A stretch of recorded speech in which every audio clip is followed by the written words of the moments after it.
What's up guys, Houndish here, and today we're jumping in with the weekly reset breakdown for Destiny 2 in Season of Plunder on September the 13th.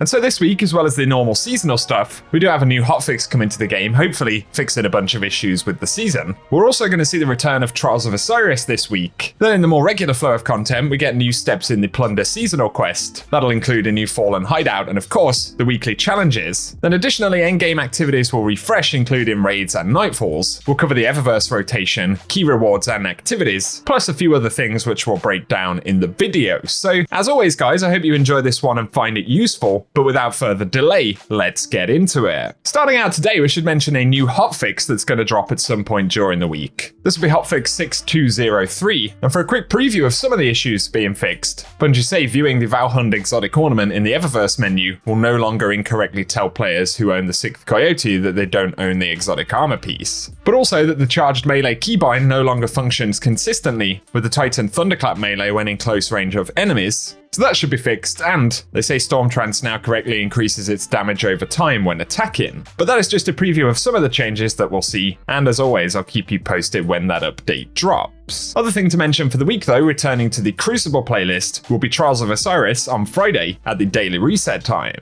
Of course, this is the first time it returns in the season, and a couple of new rewards include the Whistler's Whim, a kinetic Trials bow, right there. And we're also going to see the Inquisitor, a new arc shotgun for Trials. Otherwise, I believe we see the same armor set available as last season. And there could be a couple of other updates as well once the event drops, so let us know down in the comment section if you're going to be diving into Trials returning this week. Otherwise, for playlist stuff though, for the Vanguard, the featured Nightfall for the week will be the Disgraced. As always, there'll be a new Nightfall weapon. We still haven't seen the full rotation of weapons, so we can't say definitely which weapon it will be just yet. However, there will be bonus ranks available for Vanguard all the week long. So whether you want to grind out strikes in the Vanguard playlist or jump into Nightfalls, bonus reputation will be available. Certainly worth bearing that in mind if you'll be going after the ritual weapon and things like that. But onto seasonal rituals right here. The season story will continue to progress and we will get new steps in the Sales of the Ship Stealer quest. And as we've seen in previous weeks, initially, we need to visit the star chart in the Helm. The next step requires us to loot buried treasure on any destination and defeat combatants on Europa,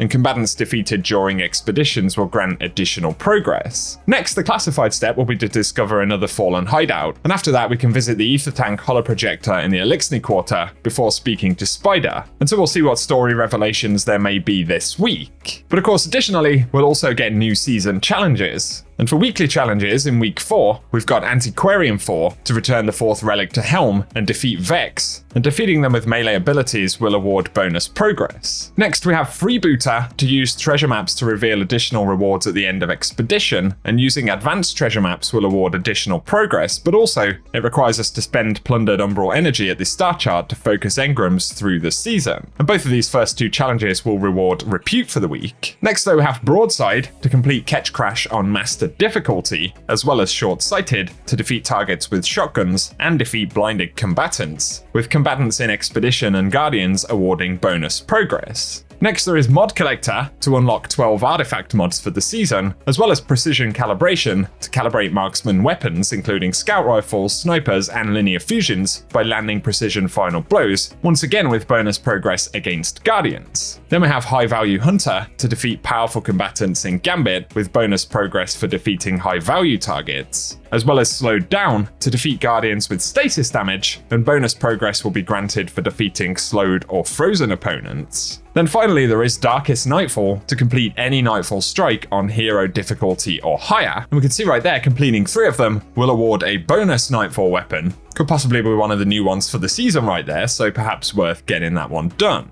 In the Legends tab though, and for the raid and dungeon rotation, the new featured activities this week will include the Vault of Glass, as well as the Grasp of Avarice dungeon, both awarding unique items with updated power relevancy, and we get pinnacle drops on completion.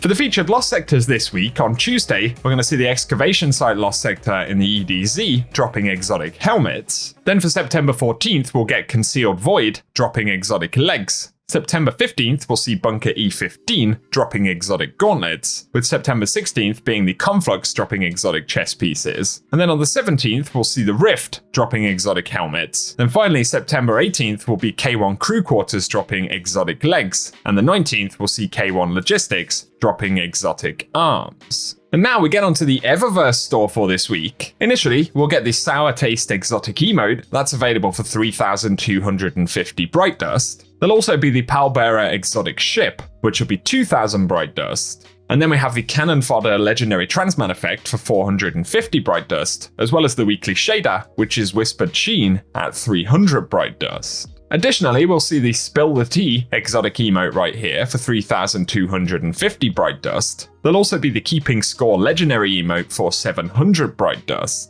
And then we have the Kindled Wanderer for 2,500 Bright Dust, the exotic Sparrow from last season right there. There'll also be the Dramatic Countdown rare emote for 400 Bright Dust, and then we're going to get gauntlets from the Eververse set this season, so we've got the Eternal Vengeance grips for Hunters at 1,600 Bright Dust. Titans will get the Nightly Noir gauntlets for the same price, and for Warlocks it's the painted Kitsune gloves, once again at 1,600 Bright Dust. But for our final couple of items here, we've got Theoretical Endothermics, which is a new ornament this season for Cold Heart, pretty cool one right there, and it'll be 1,250 Bright Dust. But very finally, we've got the Splinter Projection, Ghost Projection there for 1,500 Bright Dust this week.